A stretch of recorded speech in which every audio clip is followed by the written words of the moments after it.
ఎంతో ఉత్కంఠగా సాగిన Pulivendula by election, ZPTC by election results వచ్చినాయి.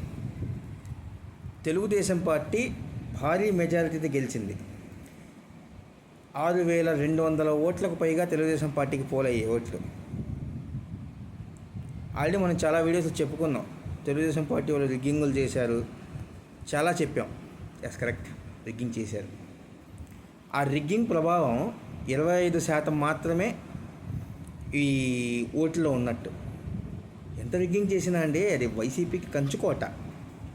పులివెందుల లాంటి ప్రదేశం కంచుకోట. తెలుగుదేశం పార్టీ రిగ్గింగ్ చేసి గెలవచ్చుగాక. మహా అయితే 500, 1000, 1500 ఇన్ని ఓట్ల మెజారిటీతో గెలుస్తుంది. కానీ మరీ దారుణంగా 6,000 ఓట్లకు పైగా భారీ మెజారిటీ వచ్చేసింది. అసలు 6,200 మెజారిటీ వచ్చేసింది. వైసీపీకి డిపాజిట్ కూడా రాలేదు. మరీ ఆ రేంజ్ రిగ్గింగ్ అయితే అవ్వదు. అర్థమైందా? కుప్పంలో వైఎస్ఆర్ కాంగ్రెస్ పార్టీ వాళ్ళు చేశారు, మున్సిపాలిటీ అయితే గెలుచుకోగలిగారు. కానీ మరీ డిపాజిట్లు కోల్పోయాన్ని ఇదైతే జరగలేదు రిగ్గింగ్లో. అది తెలుగుదేశం పార్టీ కంచుకోట కాబట్టి గెలవాలనుకున్నారు, గెలిచారంతే. కానీ ఇప్పుడు పులివెందుల్లో రిగ్గింగ్ చేశారు. రిగ్గింగ్ ఒక 25-30% ఉంది రిగ్గింగ్ గెలుపు. కానీ వైఎస్ఆర్ కాంగ్రెస్ పార్టీని జగన్మోహన్ రెడ్డి గారి సొంత నియోజకవర్గం పులివెందుల్లో జనాలు ఎంత రకంగా చీత్కరించుకుంటున్నారో ఈ రిజల్ట్ తెలియజేసింది. ఇప్పటికీ నేను చెప్తున్నాను, అనొచ్చు ఏమయ్యా నువ్వు ఆ రిగ్గింగ్లు అయినాయి, అది అయినాయి, అరాచకమైన ముందు వీడియోలో చెప్పావు కదా, మరి ఇప్పుడు ఎలా అంటున్నావు ఇలా? కానీ నేను మళ్ళీ చెప్తున్నాను, రిగ్గింగ్ ప్రభావం ఉంది. మహా అయితే 1500 తేడాతో గెలిచేవాళ్ళేమో. మరి వైసీపీ కంచుకోటలో 600 ఓట్లు పట్టడం ఏంటండి? నమ్మసకంగా ఉందా ఇది? వైసీపీ పాపాలకి నిదర్శనం ఇది. వైసీపీ దుర్మార్గానికి నిదర్శనం ఇది. గత 5 ఏళ్ళు వాళ్ళు పరిపాలించిన విధానానికి నిదర్శనం ఇది ఈ ఎలక్షన్.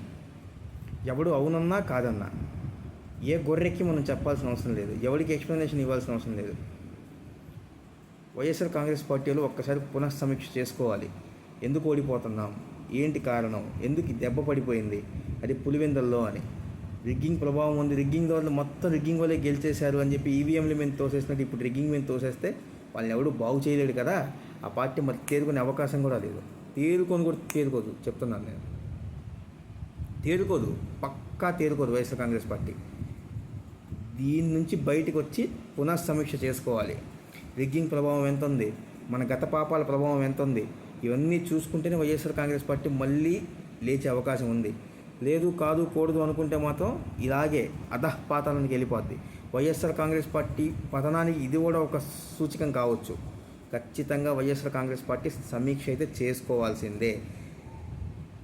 దీని మీద ఎవరికన్నా ఇలాంటి డౌట్లు ఉన్నా కామెంట్ చేయండి, నేను ఖచ్చితంగా రిప్లై ఇస్తాను. కొన్ని వైఎస్ఆర్ కాంగ్రెస్ పార్టీ గొర్రెలు ఉంటాయి కదా, ఎలాగో కామెంట్ చేయండి, రిప్లై ఇస్తాను. ఖచ్చితంగా రిగ్గింగ్ ప్రభావం ఉంది. ఆ రిగ్గింగ్ ప్రభావంతో పాటు వైఎస్ఆర్ కాంగ్రెస్ పార్టీ చేసుకున్న పాపాలు కూడా ఈ ఓటమికి కారణాలే. ఒప్పుకొని తీరాలి, ఖచ్చితంగా ఒప్పుకొని తీరాల్సిందే, ఎవరు అవునన్నా కాదన్నా. Thank you. కంటెంట్ నచ్చితే సబ్స్క్రైబ్ చేసుకోండి. ఉన్నదో చెప్తున్నాము. ఖచ్చితంగా ఏ పార్టీకి సపోర్ట్ చేయకుండా మన కంటెంట్ ఉంటుంది. సో కాబట్టి కంటెంట్ నచ్చితే ఖచ్చితంగా సపోర్ట్ చేసుకోండి. మన ఛానల్ లైక్ చేయండి. హైప్ అనే బటన్ని కూడా క్లిక్ చేయండి. ఖచ్చితంగా లైక్ చేయండి. లైక్ చేస్తే మరి కొంతమందికి మన వీడియో రీచ్ అవుతుంది. Thank you.